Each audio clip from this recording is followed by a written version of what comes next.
Hey everyone, this is Sam, Pumper 25B Shift. Right now we're doing a demonstration of some hose deployments on our new Pierce Impel pumper. Right now you're looking at Mike Schenkelberg deploying the 100-foot Scorpion load.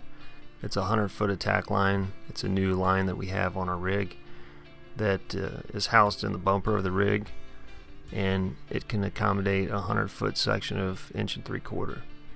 Right now they're showing you how to load the hose. What we do is put 3 sections across in a flat lay, and once you get to the 50-foot mark coupling, what you'll do is you'll leave a little bit extra out, which is called the scorpion tail, and you'll leave that section out and you'll lay it over the top once you get the load finished. Right now they're making the tail there. You just leave that there, continue loading the 3 wide flat lay, and once that's finished then you'll just lay that tail on top. The benefit of this load is it's very easy to deploy. You saw how quick Mike could pull it out. You just grab the tail and the nozzle and just walk out, and it deploys right out. It doesn't get tangled up or anything. It's good for an attack line for a car fire or anywhere you want to throw a lot of water and don't want to pull out 200 feet of hose.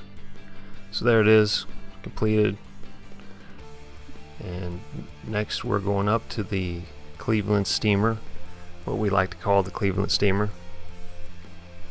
It's Mike and Leonidas Biscari and M. Night Schenkelberg doing the Cleveland load, and what it consists of is a 200-foot attack line, 1 3/4.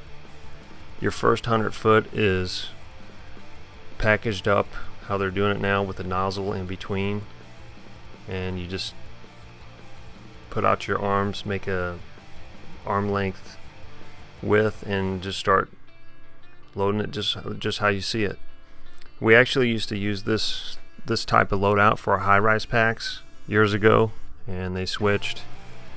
And the reason we used it then was the ease of deployment in a tight space. You could deploy that hose in a stairwell and walk it out without it getting tangled up. So all you do is you take that first 100 feet, package it just like we did on our former high-rise packs, and we'll put that in after we load the other section. We just use 3 straps here. When you deploy this, you just throw it down on the ground, take those straps off, spread it, and you're ready to go. We'll show that later in the video.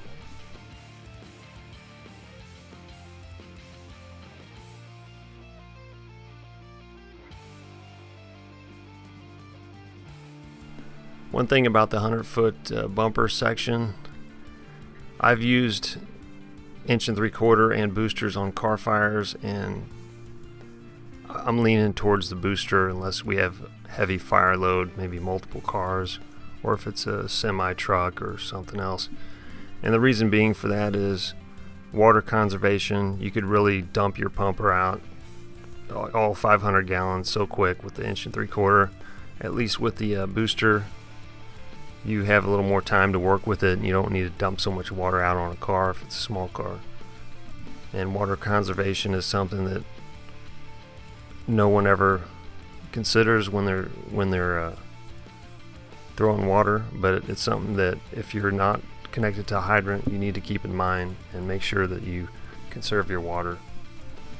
Here they're loading the other section, the other 100-foot section of the 1 3/4.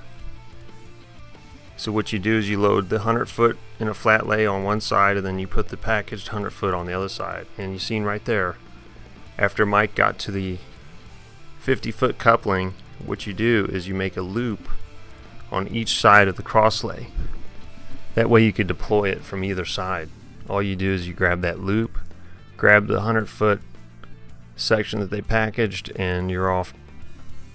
And here they're loading the packaged 100-foot. It's really a great load, easy to deploy with one person. There's no spaghetti monster to deal with. Even though I worship the spaghetti monster, and the guys at the station know that. Every Sunday we make an offering to them. So what Mike's doing now is he's connecting that 100-foot flat lay up to the 100-foot package section, and it's ready to go. And you got your loop there. And here Mike's going to demonstrate how to deploy it. So what he does is he grabs that 100-foot package section, puts it on his shoulder, reaches around, grabs that loop, just walks it out. What you'll do is you end up walking about 50 feet, and then you'll have all that hose deployed from the bed. And then from that point you just throw it down and take the Velcro straps off, and you're ready to go. Just that easy. You just deployed a 200-foot attack line that quickly without a mess. So he just makes a circle, throws the hose out, puts his mask on, and once he gets all geared up, he's ready to go. And you'll see how easy it is for this hose to deploy once it's charged, which is one of the reasons why we used to use it in our high-rise packs, but we changed our layout to 4 50-foot sections instead of deploying it like we did before. So he's ready to go. He gets water, and you're going to see this charge up, and it's going to be in a big spiral of hose, and he can just walk straight out with it.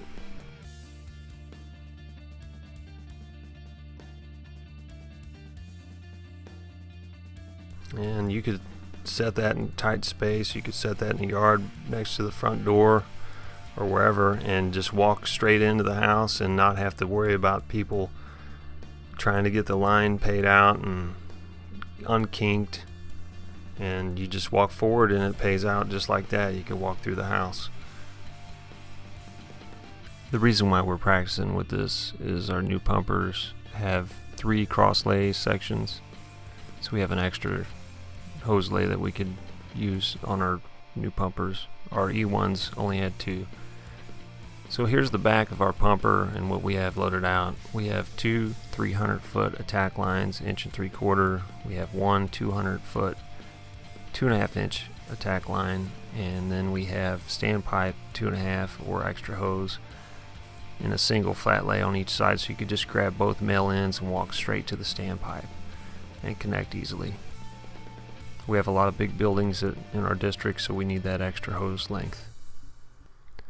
Thanks for watching. Everybody's getting the new Pierce Impel pumpers on KCFD. Maybe you'll want to use the Scorpion load. It works great. The other load is definitely optional. It'd be nice if everybody used it, but I'm not holding my breath. Thanks for watching.